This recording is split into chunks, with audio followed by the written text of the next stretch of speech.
Hi guys, I'm Shiju. So today again I'm back with our session 5 of Free PT series. അപ്പോൾ കഴിഞ്ഞ ക്ലാസ്സുകളൊക്കെ നിങ്ങൾ കണ്ടു കാണുമല്ലോ ഇല്ലേ? ഇന്ന് ഞാൻ എന്ത് ടോപ്പിക്കാണ് ഡിസ്കസ് ചെയ്യാൻ പോകുന്നതെന്ന് ആലോചിക്കുന്നുണ്ടാകും. കാരണം ഞാൻ എല്ലാ ദിവസവും ഇങ്ങനെ കോറാണ് കയറാൻ പോകുന്നതെന്ന് പറയുന്നുണ്ട്, പക്ഷേ ഇതുവരെ കയറിയിട്ടില്ല. ഉറപ്പായിട്ടും അടുത്ത ക്ലാസ് മുതൽ നമ്മൾ മെയിൻ മോഡ്യൂളിലേക്ക് കടക്കുകയാണ്. പക്ഷേ അതിനു മുമ്പേ നമ്മൾ ചില തെറ്റിദ്ധാരണകൾ കൊണ്ട് നടക്കാറുണ്ട്. അതിലൊന്നാണ് കഴിഞ്ഞ ക്ലാസ്സിൽ ഞാൻ പറഞ്ഞിട്ടുണ്ടായിരുന്നു, there are certain do's and don'ts which we need to keep it in our mind. അപ്പോൾ നമ്മുടെ മനസ്സിൽ സൂക്ഷിക്കേണ്ട ചില കാര്യങ്ങളുണ്ട്. അത് ഏതൊക്കെ സൂക്ഷിക്കണം, ഏതൊക്കെ തള്ളിക്കളയണം എന്ന് അറിഞ്ഞിട്ട് വേണം നമ്മൾ മോഡ്യൂളിലേക്ക് കടക്കാൻ. കാരണം ഈ ഒരു ഡിജിറ്റലൈസ്ഡ് വേൾഡിൽ നമുക്കിഷ്ടം പോലെ ഫാലസീസ് കാണാൻ പറ്റും. എന്താ? ഫോൾസിഫൈങ് സ്റ്റേറ്റ്മെൻറ്റ്സ് അല്ലെങ്കിൽ ചില മിത്സ്. അപ്പം PT റിലേറ്റ് ചെയ്തിട്ട് നമുക്ക് ഒരുപാട് തെറ്റിദ്ധാരണകളുണ്ട്, ഒരുപാട് മിത്തുകളുണ്ട്. അതിൽ ഏതൊക്കെ നമ്മൾ വിശ്വസിക്കണം, ഏതൊക്കെ നമുക്ക് വിശ്വസിക്കേണ്ട, ഏതൊക്കെ ഫോളോ ചെയ്യണം, ഏതൊക്കെ ഫോളോ ചെയ്യരുത് എന്നുള്ള ചില കാര്യങ്ങൾ അറിഞ്ഞിട്ട് വേണം നമ്മൾ അടുത്ത ക്ലാസ് മുതൽ പ്രാക്ടീസ് സ്റ്റാർട്ട് ചെയ്യാൻ. അതല്ലെങ്കിൽ ഇതെല്ലാം കൂടി നിങ്ങളിലൊരു കൺഫ്യൂഷൻ ഉണ്ടാവും. അപ്പോൾ അതുകൊണ്ടാണ് ഇന്ന് ഞാൻ ചില മിത്തുകൾ ഡിസ്കസ് ചെയ്താലോ, ചില മിസ്റ്റേക്സ് ഡിസ്കസ് ചെയ്താലോ എന്നുള്ള ധാരണയായിട്ട് ഈ ക്ലാസ്സിലേക്ക് വന്നിരിക്കുന്നത്. അപ്പോൾ ഓർത്തോളുക, മുന്നേയുള്ള ക്ലാസ്സുകൾ കണ്ടിട്ടില്ലെങ്കിൽ എത്രയും വേഗം പോയി കണ്ടുകൊള്ളുക, ലേറ്റ് ആക്കണ്ട. കാരണം അടുത്ത ക്ലാസ് മുതൽ നമ്മൾ ഒരുമിച്ചിരുന്ന് പ്രാക്ടീസ് ചെയ്യാൻ പോവുക. So you will know how to do speaking, writing, reading as well as listening. അപ്പോൾ സ്പീക്കിങ്ങിൻ്റെ നിങ്ങൾക്കറിയാം, നമുക്കൊരു പോർട്ടലിലോ അല്ലെങ്കിൽ ഒരു ആപ്ലിക്കേഷനിലോ ചെയ്യേണ്ട സാധനം നമ്മൾ എങ്ങനെ അടുത്ത ക്ലാസ്സിൽ ചെയ്യാൻ പോകുമെന്നായിരിക്കും നിങ്ങൾ ശ്രദ്ധിക്കുന്നത്. നമ്മൾ ലൈവായിട്ട് ഞാൻ നിങ്ങളെ ചെയ്ത് കാണിക്കുന്നതായിരിക്കും ഓരോ ക്വസ്റ്റ്യനും എങ്ങനെ അപ്രോച്ച് ചെയ്യും എന്നുള്ളത്. അപ്പോൾ അത് പ്രാക്ടീസ് ചെയ്യുന്നതിന് മുന്നേ എന്തൊക്കെ കാര്യങ്ങളാണ് നിങ്ങളുടെ മനസ്സിൽ സൂക്ഷിക്കേണ്ടത് എന്നുള്ളതാണ് ഇന്ന് ഞാൻ പറയാൻ പോകുന്നത്. So keep on watching. Today we are going to discuss 10 common fallacies in our PT. അപ്പോൾ ഈ ഒരു 2 മാസത്തേക്ക് എക്സാം അറ്റൻഡ് ചെയ്യാൻ നിങ്ങളൊക്കെ തയ്യാറായിട്ടിരിക്കുകയാണെന്ന് അറിയാം. കാരണം നമ്മുടെ പീക്ക് ടൈം ആണല്ലോ, നിങ്ങൾക്ക് അറിയാവുന്നതാണ്. അപ്പോൾ ചിലരൊക്കെ പ്രാക്ടീസ് ഓൾറെഡി ചെയ്തിട്ടുണ്ട്, ചിലരൊക്കെ ഇപ്പോൾ ചെയ്തുകൊണ്ടിരിക്കുന്നുണ്ടാകും, ചിലരൊക്കെ നമ്മുടെ കോമൺ ആൽഫ PTക്കകത്ത് കയറിയിരുന്ന് നല്ല രീതിയിൽ ചെയ്യുന്നുണ്ട്. ഓർക്കുക, നമ്മുടെ ടെസ്റ്റ് അത്ര ഈസി അല്ല. അപ്പം നമുക്കൊരു ധാരണയുണ്ട്, okay PT is much more simpler than other language proficiency test. അല്ല, ഞാൻ ആണെന്ന് ഒരിക്കലും പറയില്ല, അല്ല. പക്ഷേ ചെയ്യേണ്ട വിധത്തിൽ ചെയ്താൽ definitely it will be easier. അപ്പോൾ ഇപ്പോൾ ഈ 50-60 സ്റ്റക്കായിട്ട് നിൽക്കുന്നവർക്ക് വേണ്ട ചില നിർദ്ദേശങ്ങളാണ് ഞാൻ ഇന്ന് തരാൻ പോകുന്നത്. അപ്പോൾ ആ തെറ്റിദ്ധാരണകൾ എന്തൊക്കെയാണ്, എന്തൊക്കെ നിർദ്ദേശങ്ങളാണ് നമ്മൾ പാലിക്കേണ്ടതെന്ന് ഞാനിപ്പോൾ തുടങ്ങാൻ പോവുകയാണ്. Okay, ready? അപ്പോൾ തുടങ്ങാം നമുക്ക്. First one, leaving all real things and working on modules that have templates. നമ്മൾ കൂടുതലായിട്ടും ചെയ്യുന്ന ഒരു കാര്യമായില്ലേ. ഇച്ചിരി വളഞ്ഞ വഴിയെ പോകുന്നതിലും നല്ലത് സ്ട്രെയിറ്റ് ആയിട്ട് പിടിക്കുക. അപ്പോൾ നമ്മൾ വിചാരിക്കും ടെംപ്ലേറ്റ്സ് ഫോളോ ചെയ്താൽ ഈസി ആണല്ലോ എന്ന്. ഓർക്കുക, നിങ്ങളുടെ ഡിസയേർഡ് ബാൻഡ് സ്കോർ ഒരു 70 ആണ് നിങ്ങൾ മനസ്സിൽ കരുതുന്നതെങ്കിൽ never ever follow templates. Okay, remember, since November 2024 എന്ത് ചെയ്തു? നമ്മുടെ സ്പീക്കിങ്ങിന് ടെംപ്ലേറ്റ്സ് പറ്റില്ല എന്ന് ഓൾറെഡി ഇൻസ്ട്രക്റ്റ് ചെയ്തിട്ടുള്ളതാണ്. ഇനി റൈറ്റിങ്ങിനാണ് നിങ്ങൾ ടെംപ്ലേറ്റ് ഫോളോ ചെയ്യുന്നതെങ്കിൽ ഓർക്കുക, you will not get the desired band. അപ്പോൾ അതുകൊണ്ട് accept the reality, follow the rules, practice and move on. മനസ്സിലായിട്ടുണ്ടാവുമെന്ന് കരുതുന്നു. അപ്പം ടെംപ്ലേറ്റ്സിന് പകരം നമ്മൾ എന്താണ് യൂസ് ചെയ്യേണ്ടത്? Use your own vocabulary, use your own ideas, follow structure, practice, then 100% you will get the score. അപ്പോൾ ആ സ്ട്രാറ്റജിയാണ് നമ്മൾ ഫോളോ ചെയ്യേണ്ടത്, സ്ട്രക്ചറാണ് നമ്മൾ ഫോളോ ചെയ്യേണ്ടത്. അതല്ലാതെ നമുക്ക് ഗൂഗിളിൽ നിന്നോ യൂട്യൂബിൽ നിന്നോ കിട്ടുന്ന സർട്ടൻ ടെംപ്ലേറ്റ്സ് എടുത്ത് പ്രാക്ടീസ് ചെയ്താൽ നിങ്ങളുടെ സ്കോറ് 50-ൽ കൂടിപ്പോയാൽ 60-ൽ സ്റ്റക്കായിട്ട് നിൽക്കും. So this is the first thing you should not follow. അപ്പോൾ ഓർത്ത് വെക്കുക, നെവർ എവർ യൂസ് ടെംപ്ലേറ്റ്സ്. അപ്പോൾ ഇന്നുകൊണ്ട് ടെംപ്ലേറ്റ്സിന് ബൈ ബൈ പറയുക. Okay, then next one, not working on English. ഇപ്പം ഇംഗ്ലീഷ് അല്ലാതെ പിന്നെ എന്തിലാണ് വർക്ക് ചെയ്യുന്നതെന്നായിരിക്കില്ലേ ആലോചിക്കുന്നത്. നമ്മൾ സാധാരണ എന്താ ചെയ്യുന്നത്? നമ്മുടെ ഇംഗ്ലീഷ് ഇമ്പ്രൂവ് ചെയ്യാൻ നോക്കിയിട്ടില്ല. അതാണ് ഞാൻ ആദ്യം പറഞ്ഞത്. നമുക്കൊരു തെറ്റിദ്ധാരണയുണ്ട്, PT എന്ന് പറയുന്നത് ഭയങ്കര ഈസിയാണ്. എന്തെങ്കിലും എഴുതുകയാണെങ്കിൽ ഉറപ്പായിട്ട് നമുക്ക് 65 കിട്ടും, യൂണിവേഴ്സിറ്റിയിലേക്ക് ഫ്ലൈ ചെയ്യാൻ പറ്റും. അങ്ങനെ ഫ്ലൈ ചെയ്യാൻ പറ്റുന്നൊരു സാധനമല്ല PT എന്ന് പറയുന്നത്. എന്താ ചെയ്യേണ്ടത്? ഏതൊക്കെ ക്വസ്റ്റ്യൻസ് ആണോ ഇമ്പോർട്ടൻ്റ് ആയിട്ടുള്ളത് ആ ഇമ്പോർട്ടൻസ് അറിഞ്ഞുകൊണ്ട് നമ്മൾ പ്രാക്ടീസ് ചെയ്യണം. Otherwise you will not be able to get sufficient score in all these modules. അപ്പോൾ അതുകൊണ്ട് ആദ്യം ചെയ്യേണ്ടത് എന്താ? നിങ്ങളുടെ റൈറ്റിംഗ് സ്പീക്കിംഗ് സ്കോർസ് നിങ്ങൾക്ക് ഇംപ്രൂവ് ആകണോ? Work on your English communication skills, otherwise your grammar and vocabulary skills. അതല്ലാതെ നിങ്ങൾ നിങ്ങളുടെ സ്കോറ് പ്രാക്ടീസ് വഴി ഇംപ്രൂവ് ചെയ്യാൻ നോക്കിയാൽ 100% it will get stuck with your 50 to 60 scores, not more than that. Third mistake, thinking that if I give exam again, I'll get scores. ഇത്രയും കാലയളവിനുള്ളിൽ ഞാൻ ഒരുപാട് പേരെ കണ്ടിട്ടുണ്ട്. എങ്ങനെയാണെന്നറിയാം? 10,000 രൂപയിലുള്ള, നേരത്തെ 17,000 ഉണ്ടായിരുന്നുള്ളൂ, 17,000 അല്ലേ ഒരു മോഡ്യൂൾ കിട്ടിയില്ല, എന്നാൽ ഒന്നുകൂടി എഴുതി നോക്കാം, ഉറപ്പായിട്ടും കിട്ടും. പക്ഷെ എന്താ പറ്റുന്നത്? അടുത്ത പ്രാവശ്യം ഉറപ്പായിട്ടും കിട്ടും, പക്ഷെ അടുത്ത മോഡ്യൂൾ പോവും. അപ്പോൾ നമ്മൾ എന്താ ചിന്തിക്കുന്നത്? ഇപ്രാവശ്യം എനിക്ക് ഇത്രയും കിട്ടി, പ്രാക്ടീസ് ചെയ്യാതെ, അപ്പോൾ അടുത്ത പ്രാവശ്യം പ്രാക്ടീസ് ചെയ്ത് കഴിഞ്ഞാൽ കുറച്ചുകൂടെ കയറും. ഓർക്കുക, നിങ്ങളുടെ സ്കിൽ, നിങ്ങളുടെ വീക്കെൻഡ് പാർട്ട് എവിടെയാണോ അവിടെ നിങ്ങൾ വർക്ക് ചെയ്യുക. അപ്പോൾ എപ്പോഴും മൾട്ടിപ്പിൾ ടൈംസ് എക്സാം എഴുതാൻ നോക്കാതെ ഡു സഫിഷ്യൻറ്റ് പ്രാക്ടീസ്. ഇനി പ്രാക്ടീസ് എന്ന് പറഞ്ഞു കഴിഞ്ഞാൽ വെറുതെ ഇരുന്ന് ഒരു 10 മോക്ക് അറ്റൻഡ് ചെയ്ത് കഴിഞ്ഞാൽ സ്കോറും കിട്ടുമെന്ന അർത്ഥമില്ല. Work on your weaker side. നിങ്ങൾക്ക് ഏത് മോഡ്യൂൾ, ഏത് സ്കില്ലാണോ നിങ്ങൾക്ക് ലാക്ക് ചെയ്യുന്നത്, work on it. Then mistake 4, I have practised enough, let me give it A try. നമ്മളെല്ലാം കുഴിമടിയന്മാരല്ലേ? മടി കാരണം നമ്മളൊരു 3 ടെസ്റ്റ് അറ്റൻഡ് ചെയ്തു, നമ്മൾ കണ്ടു ഓക്കെ 65, അപ്പം ഞാൻ ആക്ച്വൽ ടെസ്റ്റ് എഴുതിയ ഒരു 68 കിട്ടും. എന്നാൽ ഒന്ന് ശ്രമിച്ചു നോക്കാം, പോയാലൊരു ശ്രമം, കിട്ടിയാലൊരു 68 സ്കോർ. അത് തെറ്റായ ധാരണയാണ്. ഓർക്കുക, ഇവിടെ ഹ്യൂമൻ എക്സാമിനേഴ്സ് അല്ല. സ്പീക്കിങ്ങിൽ 2 മോഡ്യൂൾ 2 ടാസ്കിൽ മാത്രമേ നമുക്ക് ഹ്യൂമൻ അസസ്മെൻറ്റ് വരുന്നുള്ളൂ, ബാക്കിയെല്ലാം AI ആണ്. അപ്പം നമ്മുടെ കുട്ടികൾക്ക് പൊതുവായൊരു ധാരണയുണ്ട് AI നമുക്ക് ഈസി ആയിട്ട് ഫൂൾ ചെയ്യാമെന്നുള്ളത്. പക്ഷേ ചില സ്ട്രാറ്റജീസ് അറിയാമെങ്കിൽ ഉറപ്പായിട്ടും നിങ്ങൾക്ക് AI പറ്റിച്ച് സ്കോർ എടുക്കാൻ പറ്റും. പക്ഷെ അത് അറിയില്ലെങ്കിൽ നെവർ എവർ അറ്റംപ്റ്റ് ഇറ്റ്.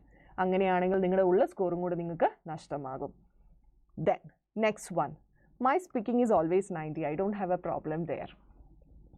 ഇത് ഞാൻ ഏറ്റവും കൂടുതൽ കാണുന്ന ഒരു തെറ്റിദ്ധാരണയാണ്.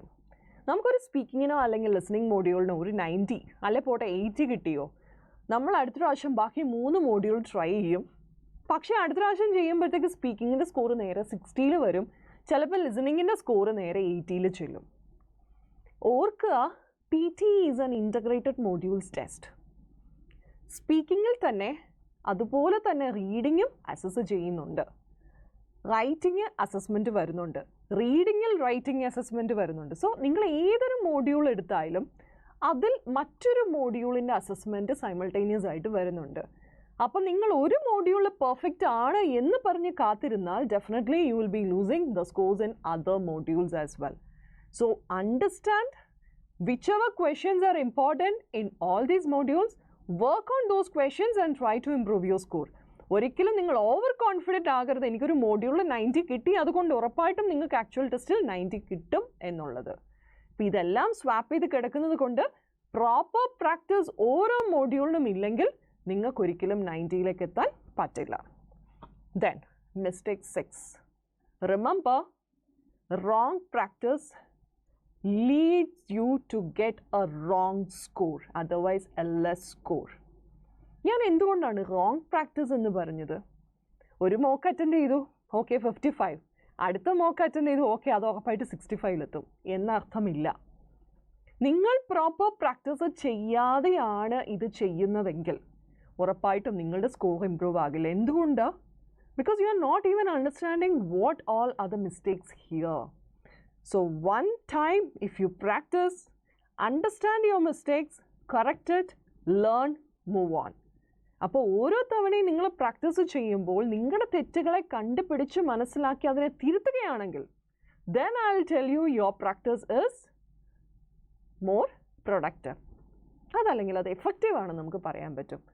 So remember, if you practice, understand your mistakes and then attend the next one. Okay. ഇനി അപ്പോൾ നമ്മൾ പ്രാക്ടീസ് ചെയ്തു, നമ്മുടെ സ്കില്ല് കൂടെ ഇമ്പ്രൂവ് ആയി, അപ്പോൾ മിസ്റ്റേക്സ് മനസ്സിലാക്കി, എവിടെയാണ് വീക്ക് എന്നുള്ളത് നമ്മൾ വർക്ക് ചെയ്തു. ഇനി നമ്മൾ നേരെ സ്പീക്കിങ്ങിനെ കുറിച്ചാണ് പറയാൻ പോകുന്നത്. ഏറ്റവും സ്ട്രഗ്ലിംഗ് ആയിട്ട് നമുക്ക് തോന്നുന്ന ഒന്നാണ് സ്പീക്കിങ്ങിലെ റിപ്പീറ്റ് സെൻറ്റൻസ് മോഡ്യൂൾ. അപ്പോൾ ഇവിടെ നമ്മൾ എന്താ ചെയ്യുന്നത്? Here we have to follow exactly the same as that of what speaker speaks. പക്ഷെ നമ്മളിവിടെ സ്പീഡിൽ സംസാരിക്കും. എന്തുകൊണ്ടാണ്? നമ്മൾ വിചാരിക്കും അയ്യോ വേഗം പറഞ്ഞില്ലെങ്കിൽ ഞാൻ ഇപ്പോൾ സ്പീക്കർ പറഞ്ഞ് മറന്നുപോകും. കാണാതെ പഠിച്ച് നമ്മൾ പറയാൻ നോക്കും. അതിനേക്കാളും നല്ലത് നിങ്ങളൊന്ന് പ്രാക്ടീസ് ചെയ്യുകയാണെങ്കിൽ നിങ്ങൾക്ക് ഉറപ്പായിട്ടും ആ സെയിം ആക്സെൻറ്റിൽ ഒരു വേർഡ് പോലും മിസ്സാകാതെ നിങ്ങൾക്ക് പറയാൻ പറ്റും. You will get your oral fluency, content and pronunciation score as well. അപ്പോൾ അതുകൊണ്ട് വെപ്രാളം പിടിച്ച് അയ്യോ ഞാൻ കേട്ടതെല്ലാം മറന്നു പോകുമെന്ന് പ്രാക്ടീസ് ചെയ്യരുത്. ഇതിനകത്തൊരു ലോജിക് ഉണ്ട്. ആ ലോജിക്ക് നിങ്ങൾ ഫോളോ ചെയ്യുകയാണെങ്കിൽ you will get 90 for each question in repeat sentence task. അപ്പോൾ അത് നിങ്ങൾ വാച്ച് ചെയ്യുക. വരുന്ന ക്ലാസ്സുകളിൽ ഞാൻ നിങ്ങൾക്ക് കാണിച്ചു തരുന്നതായിരിക്കും. അങ്ങനെയാണെങ്കിൽ നിങ്ങൾക്ക് ഈസി ആയിട്ട് ചെയ്യാൻ പറ്റും. ഇനി നമ്മുടെ 8ാമത്തെ മിസ്റ്റേക്ക്. അപ്പോൾ ഇതൊക്കെ നിങ്ങൾ ഇത്രയും നാളും തെറ്റിദ്ധരിച്ച് വെച്ചിരിക്കുമായിരുന്നിരിക്കും ഇല്ലേ? കാരണം ഇതിനിടയ്ക്ക് 10 മോക്കും 20 മോക്കും ഒക്കെ അറ്റൻഡ് ചെയ്ത മഹാന്മാരും മഹതികളൊക്കെ ഒരുപാടുണ്ടെന്നറിയാം. പക്ഷേ ഈ തെറ്റ് ഇന്നിവിടെ കൊണ്ട് നിങ്ങൾ തിരുത്തുക. അങ്ങനെയാണെങ്കിൽ ഉറപ്പായിട്ട് നിങ്ങൾക്ക് നല്ലൊരു സ്കോർ കിട്ടുന്നതായിരിക്കും. ഇനി അടുത്തത് not working on spelling and assuming I know everything. നമുക്കൊരു കുഴപ്പമുണ്ട്. നമ്മളൊരു തെറ്റ് കണ്ടാൽ അത് ആക്സെപ്റ്റ് ചെയ്യാൻ തയ്യാറല്ല. ഇത് ചിലപ്പോൾ ഇപ്പം ഞാൻ മൈൻഡ് മൂഡും ഓക്കെ അല്ലാത്തത് കൊണ്ട് എനിക്ക് വന്നതാണെന്ന് നമ്മൾ കരുതും. ഓർക്കുക, in your writing module spelling, grammar, vocabulary, all these things matter. അപ്പോൾ നിങ്ങൾ ടൈപ്പോസ് വരുത്തിയിട്ടുണ്ടെങ്കിൽ definitely it will be affecting your score. നിങ്ങൾക്കറിയാമല്ലോ റൈറ്റിങ്ങിനകത്ത് നമുക്ക് എനേബിളിംഗ് സ്കിൽസ് ആണ് കൂടുതലും ചെക്ക് ചെയ്ത് വരുന്നത്. അപ്പോൾ ഈ എനേബിളിംഗ് സ്കിൽസിനകത്ത് തന്നെ നമ്മുടെ സ്പെല്ലിംഗ് ചെക്ക് ചെയ്യും, ഗ്രാമർ ചെക്ക് ചെയ്യും, വൊക്കാബുലറി ചെക്ക് ചെയ്യും. അപ്പോൾ ഈ സ്പെല്ലിംഗ് എന്ന് പറയുന്നത് ചിലപ്പോൾ ടൈപ്പോസ് ആയിരിക്കാം. So if you do not spend at least 2 to 3 minutes for proofreading, these typos will remain and it will be the reason for deducting your score as well. അപ്പോൾ അതുകൊണ്ട് എനിക്കെല്ലാം അറിയാം, സ്പെല്ലിംഗ് ഒന്നും വലിയ കാര്യമൊന്നും അല്ല എന്ന് കരുതി നിങ്ങൾ ഇരിക്കേണ്ട. ഉറപ്പായിട്ടും അതിനെ ഒഴിവാക്കുക. അതല്ലെങ്കിൽ your writing score will be lesser. ഇനി 9ാമത്തെ mistake, speaking before the recording starts, especially repeat sentence. അപ്പം ഞാൻ നേരത്തെ പറഞ്ഞായിരുന്നു നമുക്കൊരു തെറ്റിദ്ധാരണയുണ്ട്. അയ്യോ സ്പീക്കർ പറഞ്ഞില്ലെങ്കിൽ വേഗം നമ്മൾ പറഞ്ഞത് വേഗം റിപ്പീറ്റ് ചെയ്തില്ലെങ്കിൽ നമ്മൾ മറന്നു പോകും. അപ്പോൾ ഓർക്കുക, ആ വെപ്രാളം ഒന്ന് മാറ്റി വെച്ചിട്ട് ബീപ്പ് സൗണ്ട് കേട്ടിട്ട് നിങ്ങൾ സാവകാശം റെക്കോർഡ് ചെയ്യുകയാണെങ്കിൽ നിങ്ങൾക്ക് അത് പ്രോപ്പറായിട്ട് പറയാൻ പറ്റും. അപ്പോൾ ആ വിറയലാണ് നിങ്ങൾ മാറ്റേണ്ടത് ത്രൂ പ്രാക്ടീസ്. അപ്പം 1 സെക്കൻഡ് ഒന്ന് വെയിറ്റ് ചെയ്തിട്ട് നിങ്ങൾ ചെയ്യുക. അതല്ലെങ്കിൽ നിങ്ങളുടെ തുടക്കം ചിലപ്പോൾ അതിനകത്ത് റെക്കോർഡ് ആയില്ലെങ്കിൽ നിങ്ങളുടെ കോണ്ടന്റ് സ്കോർ പോകാം, ഫ്ലുവൻസി സ്കോർ കുറയാം. Then the last most one. അപ്പോൾ ഈ 8-9 മിസ്റ്റേക്സ് നിങ്ങൾക്ക് മനസ്സിലായി. എനിക്ക് ഉറപ്പായിട്ടും അറിയാം നിങ്ങൾ ഇതൊക്കെ ശരിയാണെന്ന് ധരിച്ചു വെച്ചിരിക്കുകയായിരുന്നിരിക്കും. ഇതൊക്കെ ഇന്ന് മാറ്റുക. ഇനി ഏറ്റവും last mistake which you have to keep it in your mind to get rid of it, worrying and spending more time on reorder paragraphs and multiple choice questions in reading. എന്നിട്ട് fill in the blanks questions നിങ്ങൾ കളയുക. എന്തുകൊണ്ടാണ്? fill in the blanks questionsil vocabulary അറിയണം, meaning അറിയണം. അപ്പോൾ അത് ഇച്ചിരി തലവേദനയാണ്. അതുകൊണ്ട് റീഡിങ് നമുക്ക് മാറ്റി വെക്കാം. അതല്ലെങ്കിൽ അതിനകത്ത് റീഓർഡർ പാരഗ്രാഫ്സിൽ എടുത്തിട്ട് മൾട്ടിപ്പിൾ ചോയ്സ് ക്വസ്റ്റ്യൻസും റീഓർഡർ പാരഗ്രാഫ്സും ചെയ്യാം. ഓർക്കുക, if you have 50 marks or 50 points in reading and writing fill in the blanks and reading fill in the blanks questions, you just have 4 to 5 marks in reorder paragraphs questions and 1 or 2 marks in multiple choice questions. ഈ ഒരു difference നിങ്ങൾ മനസ്സിൽ വെക്കുക. ഫിൽ in the blanks ആണെങ്കിൽ നിങ്ങൾക്ക് 50 score അല്ലെങ്കിൽ point ആയിരിക്കും കയറുന്നത്. അതേസമയം റീഓർഡർ പാരഗ്രാഫ്സിന് നിങ്ങൾക്ക് കയറുന്നത് വെറും 4-5 പോയിന്റ് ആയിരിക്കും. അപ്പോൾ ഏതാണ് നിങ്ങൾക്ക് ഇമ്പോർട്ടൻ്റ് ആയിട്ടുള്ളത് അതിന് നിങ്ങൾ പ്രിഫറൻസ് കൊടുക്കുക. അപ്പോൾ റീഓർഡർ പാരഗ്രാഫ്സിനും മൾട്ടിപ്പിൾ ചോയ്സിനും കൂടുതൽ ടൈം കൊടുത്താൽ you are going to miss your score in reading as well as writing. കാരണം അതൊരു ഇൻ്റഗ്രേറ്റഡ് മോഡ്യൂൾസ് ടെസ്റ്റാണ്, especially reading and writing fill in the blanks. ഇനി റീഡിങ്ങിന് നിങ്ങൾക്ക് ഏറ്റവും കൂടുതൽ സ്കോർ കയറുന്നത് ഈ 2 ക്വസ്റ്റ്യനിൽ നിന്നാണ്. അതുകൊണ്ട് തന്നെ നിങ്ങൾ ബാക്കിയുള്ളതെല്ലാം മാറ്റി വെച്ച് just focus more on these fill in the blanks questions and then give less time to multiple choice and reorder paragraphs question. Okay, അപ്പോൾ ഞാൻ ഈ 10 മിസ്റ്റേക്സ് നമ്മൾ വലിയ കാര്യമാണെന്നൊന്നും ചിന്തിച്ച് കാണത്തില്ല. പക്ഷേ ഈ 10 തെറ്റുകൾ നിങ്ങളൊന്നും മനസ്സിൽ വെച്ചിട്ട് അതിനെ ഒന്ന് ഒഴിവാക്കി നിങ്ങൾ പ്രാക്ടീസ് ചെയ്ത് നോക്കൂ. നിങ്ങൾ തന്നെ എന്നെ വിളിച്ച് പറയും അടുത്ത ക്ലാസ്സിൽ നിങ്ങളുടെ സ്കോർ ഇമ്പ്രൂവ് ആയി എന്നുള്ളത്. അപ്പോൾ ഇനി അടുത്ത ക്ലാസ്സിൽ നമ്മൾ വീണ്ടും സ്പീക്കിങ്ങിൻ്റെ റീഡ് അലൗഡ് ക്വസ്റ്റ്യൻസ് എങ്ങനെ ചെയ്യും എന്നുള്ളത് ഞാൻ നിങ്ങൾക്ക് കാണിച്ചു തരാൻ പോവുകയാണ്. അപ്പോൾ അതിനു മുന്നേ ഈ പറയുന്ന ഫാലസീസ് അല്ലെങ്കിൽ മിസ്റ്റേക്സ് ഒക്കെ നിങ്ങളുടെ മനസ്സിൽ നിന്ന് മാറ്റണമെന്ന് എനിക്ക് നിർബന്ധമുണ്ടായിരുന്നത് കൊണ്ടാണ് ഇന്ന് ഞാൻ ഇതുമായിട്ട് വന്നത്. അപ്പോൾ ഓർക്കുക, ഇതുവരെയുള്ള വീഡിയോസ് കണ്ടില്ലെന്നുണ്ടെങ്കിൽ ടെലഗ്രാമിലുണ്ട്, വേഗം പോയി ജോയിൻ ചെയ്ത് കണ്ടോളൂ. അപ്പോൾ ഇനി അടുത്ത വീഡിയോയുമായിട്ട് ഞാൻ നിങ്ങളുടെ അടുക്കിലേക്ക് വരും. So keep watching and wait for it. Until then, bye.